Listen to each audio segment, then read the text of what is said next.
कि इब्लीस हमेशा इंसान को इबादत से गुमराह करने की कोशिश करता है, मगर आज की यह कहानी इतनी अजीब है कि इसे सुनकर आप हैरत में पड़ जाएंगे। एक शख्स अंधेरी रात में नमाज अदा करने के लिए अपने घर से निकला। रास्ता बहुत अंधेरा था और चलते हुए उसे ठोकर लग गई। वह मुंह के बल गिर पड़ा और कीचड़ से लथपथ हो गया। गंदे कपड़े देखकर वह वापस घर लौटा, लिबास बदला और फिर से मस्जिद की ओर रवाना हुआ। अभी कुछ ही कदम चला था कि उसे दोबारा ठोकर लगी और वह फिर गिर पड़ा, मगर उसकी हिम्मत कम न हुई। वह फिर घर लौटा, कपड़े बदले और एक बार फिर मस्जिद की ओर बढ़ा।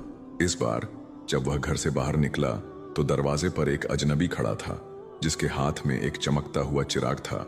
अजनबी चुपचाप उसके आगे आगे मस्जिद की तरफ चल पड़ा। चिराग की रोशनी में इस बार रास्ता साफ नजर आ रहा था और वह बिना किसी मुश्किल के मस्जिद पहुंच गया। मस्जिद के दरवाजे पर वह अजनबी ठहर गया और नमाजी अंदर चला गया।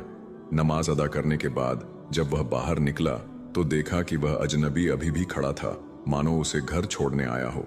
नमाजी को अजनबी पर शक हुआ और उसने उससे पूछा, आप कौन हैं? अजनबी ने जवाब दिया, मैं इब्लीस हूं। यह सुनकर नमाजी हैरान रह गया और बोला, शैतान मुझे मस्जिद तक कैसे छोड़ने आया?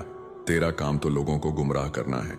इब्लीस हंसते हुए बोला, जब पहली बार तू गिरा तो अल्लाह ने तेरे सारे गुनाह माफ कर दिए। जब दूसरी बार गिरा तो अल्लाह ने तेरे पूरे खानदान को बख्श दिया। मुझे डर था कि अगर तू तीसरी बार गिरा तो अल्लाह पूरे गांव को बख्श देगा, इसलिए मैं चिराग लेकर आया ताकि तू बिना गिरे मस्जिद पहुंच जाए। यह सुनकर नमाजी की आंखों में आंसू आ गए। उसने सजदे में गिरकर अल्लाह का शुक्र अदा किया कि उसकी मेहनत और नियत को अल्लाह ने कबूल कर लिया।